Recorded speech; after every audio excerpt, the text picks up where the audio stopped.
5. Tomorrow's the toy run, and we're going to talk about Step Denver, and then we got good open lines coming. 710 KNUS Weather Center weather, 46 will be a high, 43 tomorrow. It's all we need to know because that's melting. And everybody's got motorcycles out tomorrow. We go for the run. We'll talk more about that. But in the meantime and in between time, there is no place dearer to my heart than is now known as Step Denver, was Step 13. Please say good morning. For the holidays, Meghan Shay joins us. Hey, Meghan, thanks and welcome home to 710 KNUS. Good morning, Peter. I am so grateful to be here to carry on our annual tradition. Man, I'll tell you, when I knew I was going to have you guys on this morning, and I thought back on so many holidays and so many Christmases and so many Thanksgivings. Excuse my cold. I got like the end of a big boy voice. And back to the legendary Bob Cote, where it all begins. And if you would of course, I was a board member and I think I was on the inner circle with Bob for so many years. But take a second, and when people look back at that man in that time, what have they come up with? Oh, well, he's a legend. I mean, you got to know him. I unfortunately did not, but I feel I know him through people who loved him and spent a lot of time in his presence and learning from him and being guided by his dedication and devotion to helping men achieve self-sufficiency and dignity and respect for themselves. And I still know several people whose lives were saved because of his work during his life. And honestly, we all feel that we are just simply carrying on the legacy and that devotion that you and so many others, I have to say, the time that you spent building Step into what it is today. We are now the people who get to carry that torch forward and protect that legacy. And I will tell you, I just learned some history about Step this year, so I'd love to share it with you. I don't know how much time we have to get into that. We're in good shape. Go. Oh, good. Well, I just had the honor about a year ago of Zooming with our founding board chair, and his name is Tyler. He continues to make donations to Step, and he shared with me the history, and this really is to Bob's credit, so that's why I want to make it about Bob. But Step was founded by, as you know, this gentleman named Ray Hayworth, who was a recovering alcoholic, who had experienced homelessness himself. He got a room attached to a bar on Larimer Street, put some cots in it, and said, any man who wants to be sober will have a safe place to stay. And Tyler, who I spoke with, was 22 at the time. He had been incarcerated through his teen years and was 22, had gotten his life back together, and he said, Meghan, it's as if somebody grabbed me by the sweatshirt and pulled me off the couch and said, you need to go to Skid Row. And so he started walking down the streets and in that area, right on Larimer Street, and he bumped into Ray, and Ray told him about what he was doing, and Tyler just started volunteering. But the way that Tyler tells it is, Ray had this vision, and he had this, this desire to help other men like him. But what he didn't have was the ability to really build in the way that, Bob was so gifted, and being able to build that support and really take it to another level. And Bob, being a resident at the time, pointed across the street and told them, you need to go get that building. We should have that building, right? Being the visionary. And they walked out of that meeting with a 10-year lease for $1 a year for the building that we are still in today, the building you've spent a lot of time in. And every wall inside of our building was built by men who were sleeping on cots across the street in a room attached to a bar. And so from that moment, of course, started Bob's leadership, became director of operations, then became our legendary leader and executive director for decades. But that sort of grassroots start to our mission is still so present, that we still have that, I would say, central focus on what is best for the men that we serve. We're going to do right by them. That means we're going to hold them accountable. That means we're going to have high expectations for their effort that they're going to put in their own lives, because we know they're capable of more. We know they can do it. And then that really is, I think, in large part due to those founding principles that Bob put in place of sobriety, work, and accountability. Yeah. Meghan Shay's with us. A lot of people don't know, and of course, the history of Step Denver, Step 13. Bob Cote was one of the original residents. He was not the founder. And he became director of operations, I think, and then eventually becomes the executive director and becomes the legendary leader, legendary man that he was. The thing that struck me about Bob, and I knew him probably as well as anyone, is he was all raw-boned. He wasn't educated as, many of the young people who come into treatment centers now and help. Bob was strictly by, a wing and a prayer.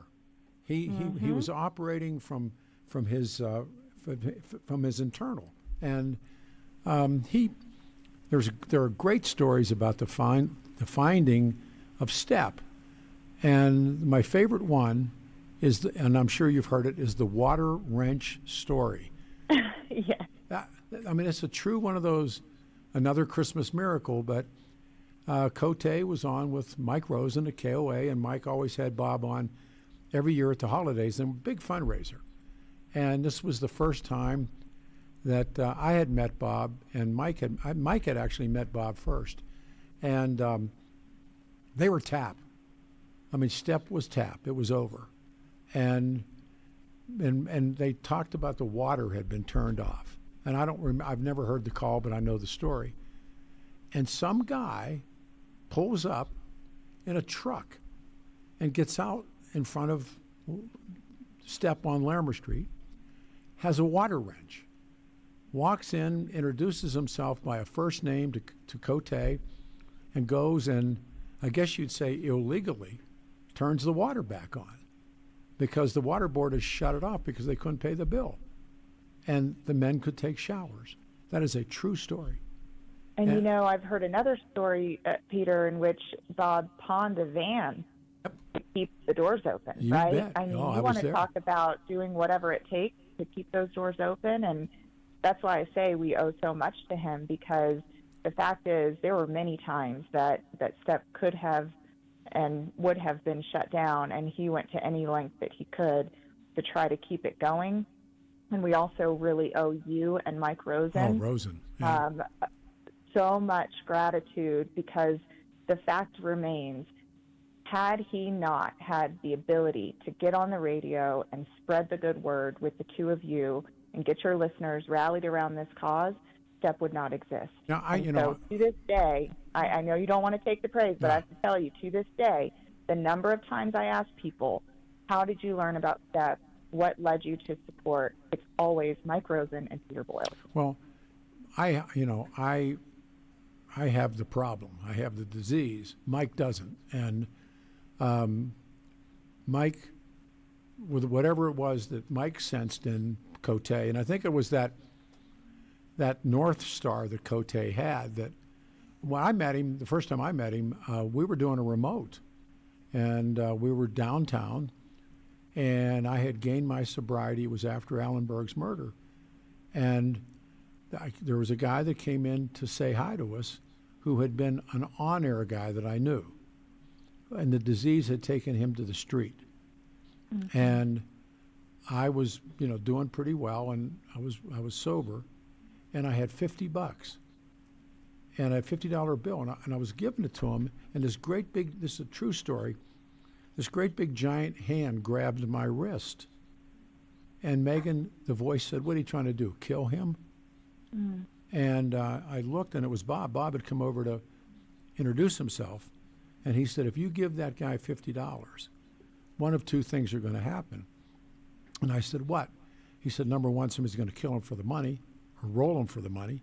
Number two, he'll drink himself into death." Mm-hmm. And it was like this showdown moment. I was sober, but was really just beginning to understand the disease, and this guy had been actually a pretty good on-air character in Denver and had gone that far. And then here comes this gray eminence, Bob Cote. And I remember going up the street with him that day and sitting in that office in the back with all those dogs and all the stuff that he had going on. And he said, "Come on aboard with me." And that's when I joined him. But it was Mike. Mike was first, way first. And well, the two of you have been just absolute champions for this model, this methodology, our philosophies, but most importantly for our men, and giving them the opportunity to recover. And by recover, I mean recover from addiction and find freedom from addiction, but also recover their lives, right? Oh, We're man. serving men who have lost Oh, absolutely everything, complete destruction due to their addiction. And they are starting from the ground up, and they're ready and they're willing to put in the work. We see that hundreds of men every year, and we can talk about some of the outcomes and what they're achieving in their lives through this program. But those are individuals who are ready for support and will use it for good. Will use it to rise up and be able to, have the self-worth that comes with being in recovery and contributing to your community and your family. And so that really is at the heart and soul. And one other thing I want to mention, to this day, we are 100% peer recovery led. And what that means is 100% of our program staff are alumni of Step Denver who have gone through our program themselves. They are living proof of what's possible. I call them uniquely qualified, right? They're the experts Oh, in man. what it takes, and they're the ones who are guiding the men. And that's how we were founded. That's how Bob led, and that's how we still continue to run our program. He was something. Is through that experience. I tell people he was something. He was a force. And, in the end of his life, he was ill and had been through so much. But, I mean, I saw him when, as they say, a man in full, when he was running that street.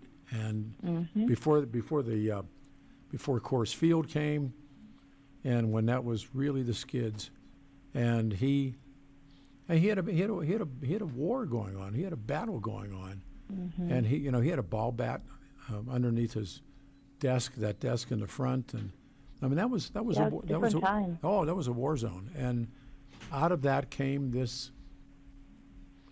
Out of that came this man, who probably today, and I think about stuff like this, probably wouldn't fit in today. He was raw-boned. It was his way or the highway. He got things done. If you were with him, and I always was with him, you knew that he was right. But, when all the sophistication has now come, and it's welcome about sobriety and, what things need to be done. But Bob Cote had an iron will and an iron fist, and I saw them both in action plenty of times.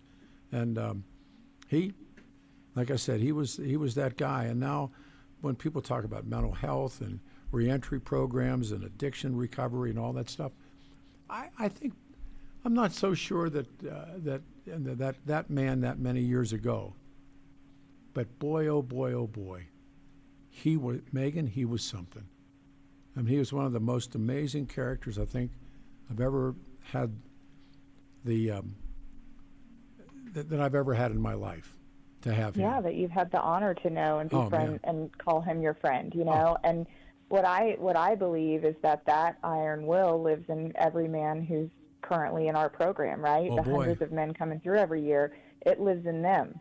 And all of these men have done things that are unimaginable, meaning have had the courage to walk through that door and give it a shot. And that is something I have to tell you, our director of programs said to me, he said, if they can conquer the door, they're through the biggest obstacle. Come through the door. Right?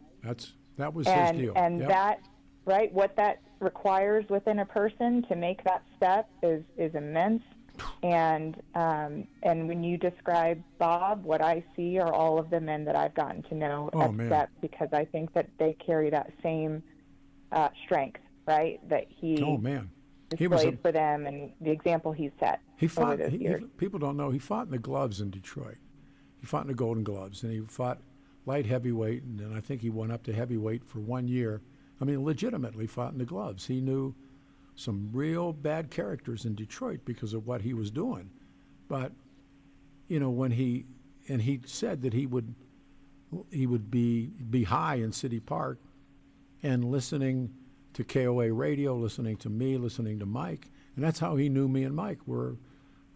He was a listener, and somehow he got to Rosen first, and Mike, being who he is, he saw in Bob what we all saw in Bob, but he saw it first, and way before Bob was a point of light or any of those things, and he just put Bob on the show to raise money for the holidays, and that's where what you and I are doing right now really stems out of Rosen and KOA too. That's, that's the due of what is due. It was Mike Rosen and it was Bob, and the stories are just great.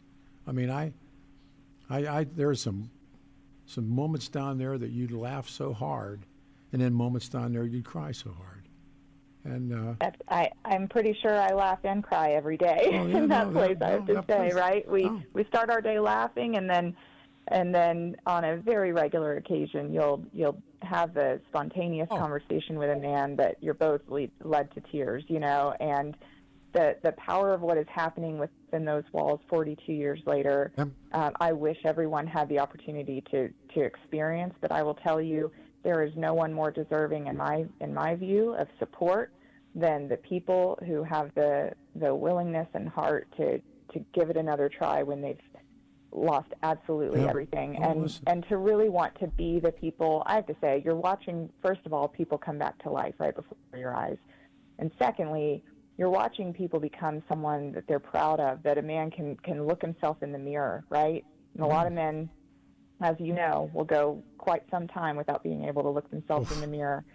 And so just to feel good in your own skin again and feel like you've got something to offer this world, that restoration in a person is to me the greatest thing you can contribute to.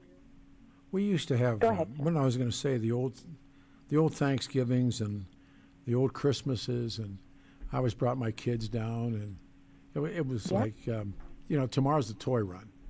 And I always say that's what starts the holidays for me, is when we take the toys to children's. And then also was always was Christmas morning at Step. And I remember one time when then families would come for dinner or for brunch, lunch, turkeys and everything, and sitting, and Bob and I would sit with different people, and my kids would be there, and sat with this little old lady, and she was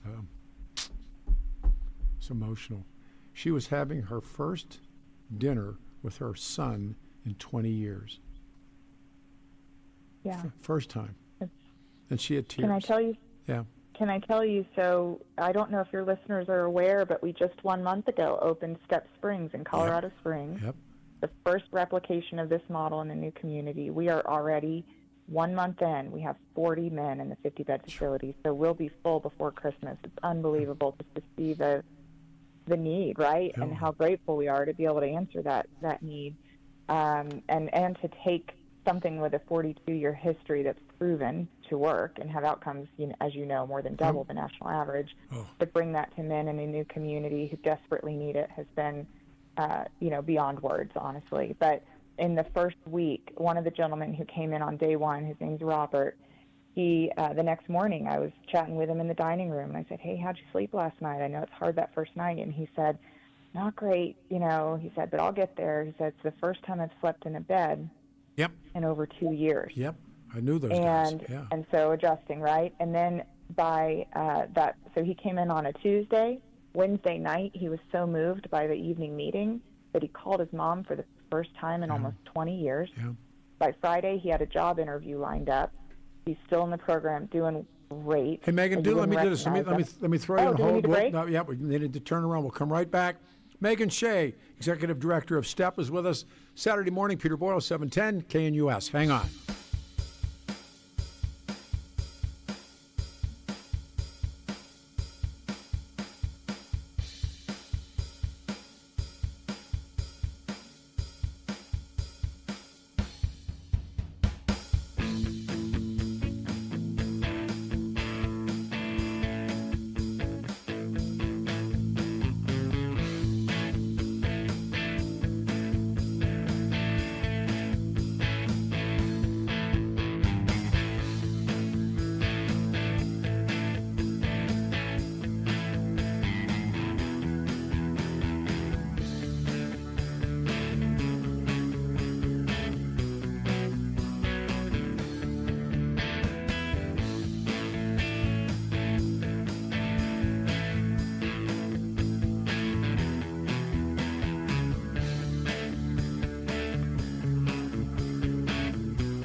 Special morning for all of us. It's Saturday, December the 6th, 2025. Johnny Lee from Mickey Gillies, Pasadena, Texas. 46 will be the high, 43 tomorrow. That's all that counts.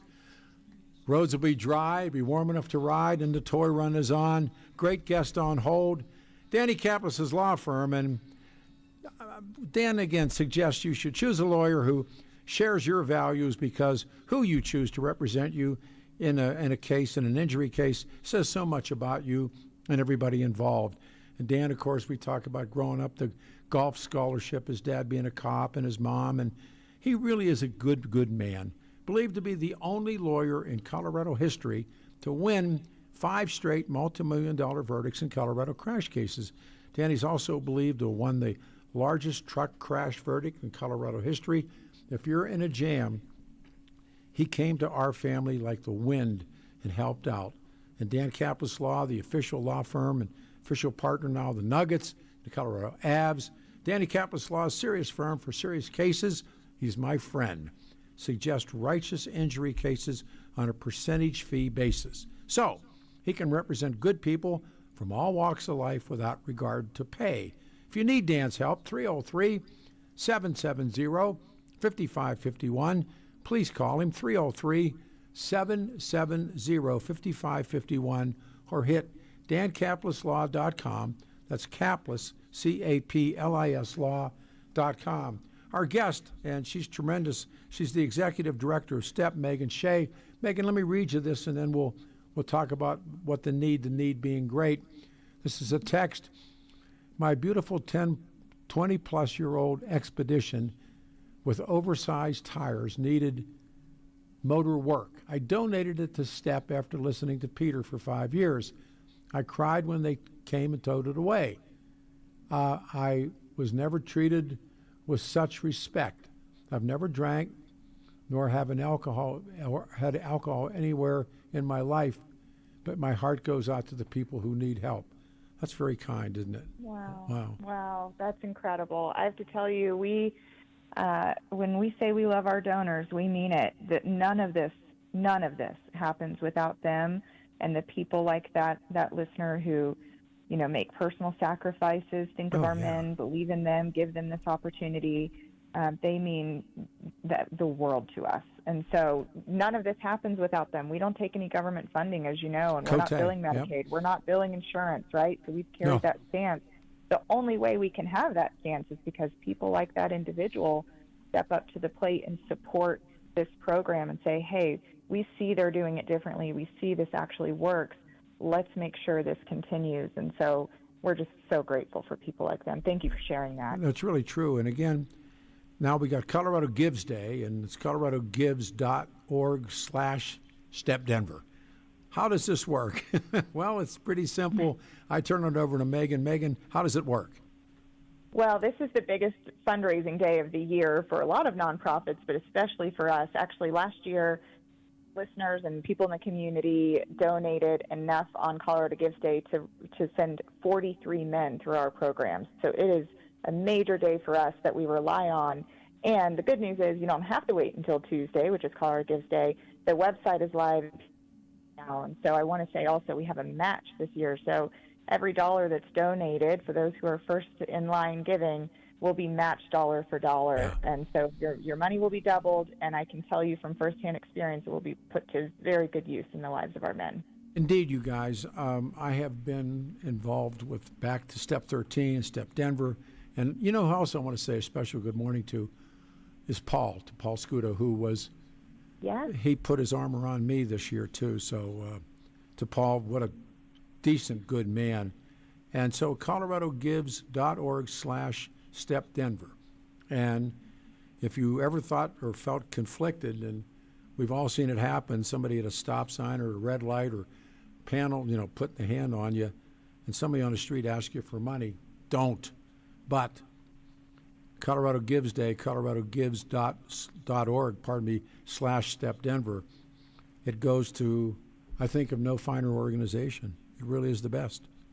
Thank you. And I'm so glad you mentioned Paul, because 10 years ago to STEP, as you know, it was really tough after Bob's passing, and he was brought in as somebody who had been homeless for 2 years himself, had lost everything because of his addiction. And so he came and really took those founding principles and built a program on top of that has led to these outcomes that I'm so proud to share that our men are achieving. We actually, last year, he'd amazed to hear this, we were able to reach 141 men in the 12 months after they left our program, meaning they're gone from STEP completely. And we're following up with those people who left and those who left unsuccessfully, right? We think they need to hear from us more than anybody. We were able to reach 141 men. Of those men, 85% were still sober 12 months after leaving our program. 90% still housed. 75% still had full-time tax-paying jobs. So we know that this works. It's proven, and it is. There's some real, sort of power in the simplicity of this program too. We really don't overcomplicate this. The solution is simple. The work is hard. And I think to your point earlier, a lot of times in this mental health, sort of behavioral health kind of landscape, a lot of what's being done is frankly overcomplicating a solution that's quite simple. And we just focus on what actually matters for these men to get their lives back. I agree. I mean, it's works. Bob said it early on, and you guys continue to say it. You don't use, you don't drink, and you go to work. Guess what? Yeah, it's really, Guess what? Things change. Let's do it one more time. This time of the year, and people donate. You can do it right now for Colorado Gives Day, but you can do it, as we say today, coloradogives.org/StepDenver. And we always do it for Bob. And I don't know, the Colorado Gives Day is what, the 9th? Is that the real Gives Day? That's it. Yeah, that's the 9th. On Tuesday. Yeah, so STEP makes real changes. And I'm sorry, please. I have to also just give a little plug that Tuesday morning we will have, I think we've got 3, maybe even 4 alumni of STEP who will be on air and on the morning show on Tuesday morning sharing their stories. So I really encourage people to listen that morning and get to hear directly from our men who are proof, right, that this works. And they've got some really incredible stories to share, and they're pretty excited, I have to say, to get their moment on the radio and get to spread the good word. We have a running gag, Bob and I always had a running gag with myself. And you go to a meeting at STEP and listen to those guys tell stories. Mm-hmm. And I'd walk out of there and say, why'd I quit drinking? They were like, they were, woo. They were. You know what? Huh? Oh, I'm sorry to interrupt, Peter. You made me think of something funny, which is we've got a recovery support manager who went through STEP during the days of Bob. He's been there 14 years. He's a peer coach now in our program, and we have this running thing where he says, let me tell you a story. And that's kind of how a lot of conversations start with him. Let me tell you a story. Yeah. But there's also our director of operations. He came through STEP a little over 3 years ago. He actually tried to commit suicide by shooting up bleach, was rescued, hospitalized, involuntarily held in a psychiatric hold, and they realized, he's not, they thought he had schizophrenia, and they said, we realize now that it was because you were on meth, right? Meth-induced psychosis, all of that. He ended up coming to STEP's program, and he said that first night, he had been through 18 different treatment programs, by the way, throughout his life before coming to STEP, and this is the only one that's worked for him.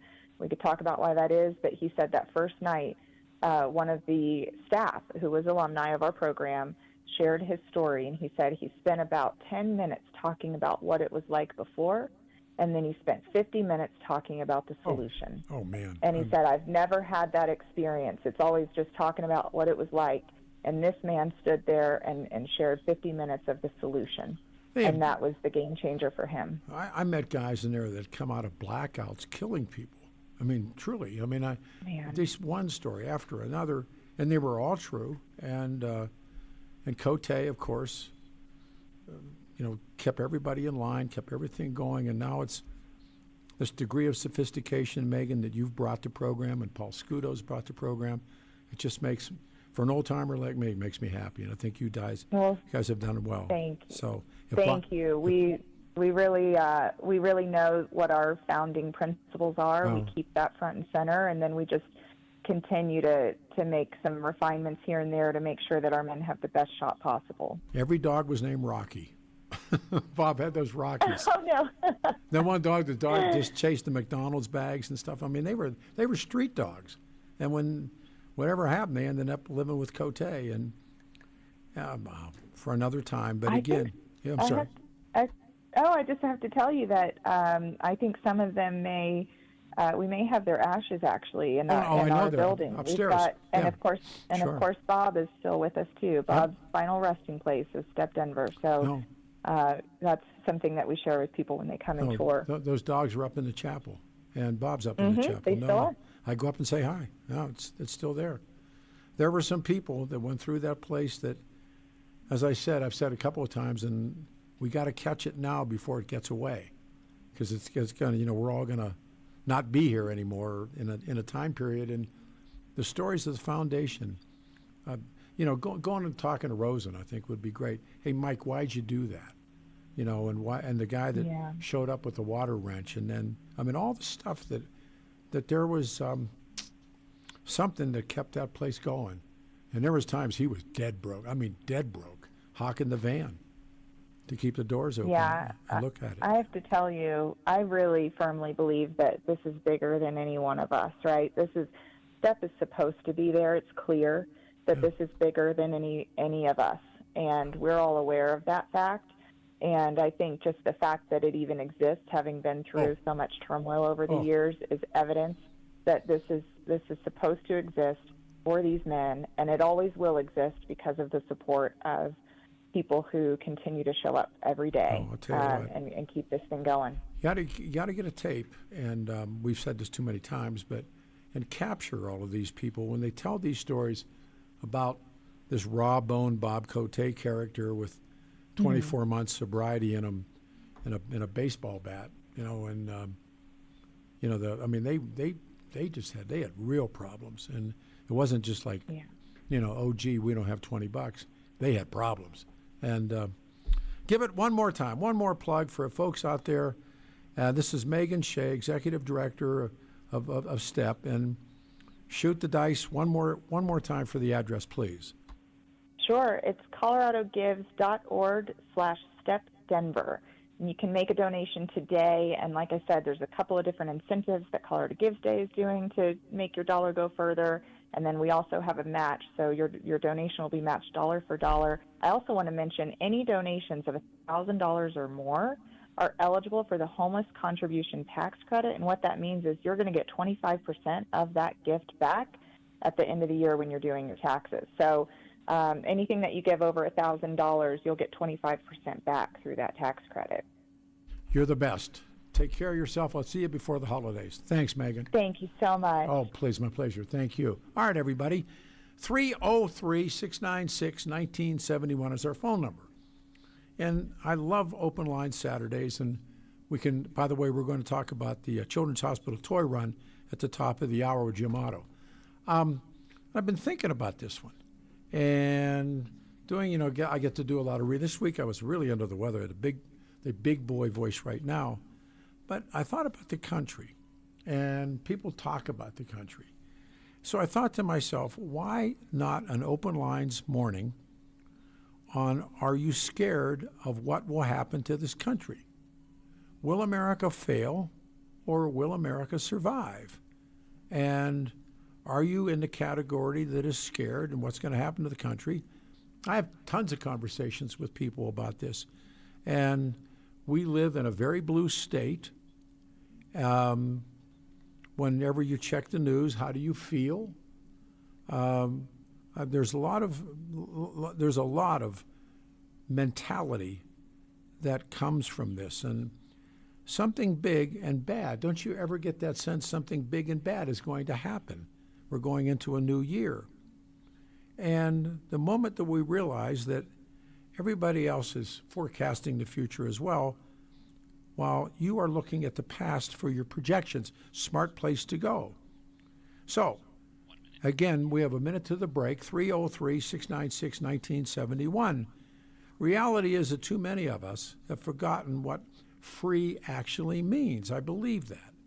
America must shift, I think, shift itself away from being a culture of believers and move towards being a culture of critical thinkers. Don't hesitate. There are catastrophic events. Stefan was talking about Pearl Harbor.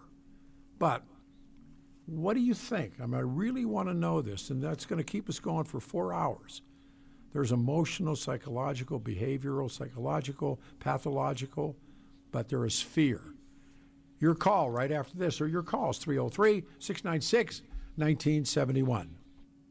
Your KNUS forecast for the Denver metro area calls for a little bit of light to moderate snow bands, some snow squalls this morning, then a few rain and snow showers this afternoon. Low to mid-40s for highs. Heavy snow and high winds in the high foothills and mountains west of town today on into tonight with some very difficult travel conditions. Temperatures tonight, low to mid-20s. Few snow showers for the metro area. Highs low 40s. Sunday, mostly dry.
Happy Saturday, everybody. December the 6th, 2025. 710 KNUS. There you go. Jeannie C. Riley. Woo! 46 and then 43. And the roads will be dry for the 40th annual Children's Hospital Toy Run. And this guy always sends me text on Saturday. This one is just as sweet. Peter, good morning. I pray ICE shows up tomorrow and hauls out all the illegals and soon-to-be citizen anchor babies, and then charges the hospital administration with the crime of aiding illegals, including any doctor or nurse that treats them. As Trump said, we want the garbage out. All right. I'm happy today to talk about our friends at Water Pros. Water Pros cares about all the quality of your water, and I've had this installed, and I can't tell you how good. And again, they remove forever chemicals, microplastics, and hard water with Water Pros. They have a Peter Boyle special, and get the deal. The whole water softener and point-of-use reverse osmosis drinking water system fully installed. Excuse my voice, the big boy voice. So, start the process. Go to waterpros.net and sign up for your free in-home consultation. They'll come to your home and they'll test your water, answer all your questions and concerns about your water. I trust these guys. They are the best. You'll trust them. What a great family gift. Water Pros, family-owned and veteran-owned business dedicated to providing you with the best in water treatment for less than the other guys. Go to waterpros.net today and request your free water test. Call 303-862-5554, 303-862-5554. Ask for my special, Peter Boyle's, 303-862-5554. Start at the top. This is David. Lines are jammed. David, you're on the show. Oh, thanks, Peter. Yeah, I hope you had a good Thanksgiving. Indeed. Hey, I heard you talking about fear there. I got a psychiatrist, and he tells me I've got a Davy complex, and that I'm always picking on the big guys. I'm always picking on the powerful, and picking on giants. And so... Cut to the chase. Dave, cut to the chase. What? Go ahead. Well, if I had a single fear, it's that Donald Trump is going to get murdered, because I'd rather see him in prison. And murder is an escape from justice. And when you think about, there's a religious theory that claims that if a person is murdered, they instantly go to heaven. Well, Donald Trump doesn't belong in heaven. What is the point? What's the point of this call? Well, you were asking what gives you the chills, what gives you here's what I wrote on my worksheet. Are you nervous or flat out scared of the future of the country? And you start off on this. Just help me out. Help me with your thinking, because I don't follow it. Well, I think it's pretty plain. It's not. Donald Trump has created all this havoc, and he's helping organized crimes rob this country blind. Which family in organized crime is robbing this country? Well, if you look at the history, I told you about a book called. Just tell me the family. Tell me the family. Mafiya. I understand. Tell me how the Donald Trump. Right. How Donald Trump is the hiding place for all of the mob figures, right? Oh, so. You name them. Name me. Whoa! Stop, please. Name me the mob figure that Donald Trump is hiding. Well, again, this book, Mafiya... No, don't quote me the book. You tell me what you think. Well, even better, the testimony of Felix Sater. He testified to how many condos he sold in Trump Towers to organized crime figures. Well, wait a minute. Then name the Trump crime figure connection, please. Felix Sater. S-A-T-E-R. I don't know who. I don't know Felix Sater. I'm listening to a caller. Now, tell me the mob. Easy to do because he had to testify. He had to testify, and Donald Trump actually gave him a pardon even after he testified. S-A-T-E-R, Felix Sater. He was a salesman for Trump when Trump had condos in Trump Towers, and he started out selling them at $30,000 a piece, and all of a sudden Felix Sater said we can get $300,000 a piece if we start selling them to these mobsters. They need hiding places and they need to launder their money. And so instead of they got 10 times more money, and they ended up hiding these guys. And so when the Donald Trump hides mobsters. Yep. Okay. There's many articles about it. Since I've not read one of them, I'll continue. What's the next thing you'd like to be afraid of? Well, it's like I say, he's not going to go to heaven, and you are going to heaven. Well, that's beside the point. No, I'm just asking. I play Paul Revere. You remember, Peter? I play Paul Revere. I don't care if you play Donald Duck. Are you going to heaven? You can roll over and go back to sleep, or you can listen to what I'm saying. Well, if you're going to try to change the subject, I'm not trying to. Donald Trump is organized crime. He's getting off on murdering people lately. Who'd he murder? Who'd he murder? Well, I guess you haven't heard about these shootings of the boats both in the Pacific and in the Gulf of Mexico. That he's blasted them out of the sky. He's up to 100, and he doesn't take responsibility for it. So is that a coward, or is that a noble American? I actually don't know everything about the dope boats. You must. I don't. Do you think that there's dope in those boats?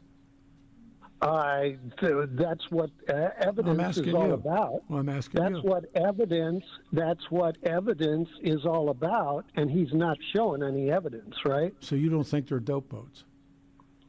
But no way of knowing. He's hit 100 of them, right? No, I'm asking. I don't know the total, but what I'm saying Has he gotten 100 boats?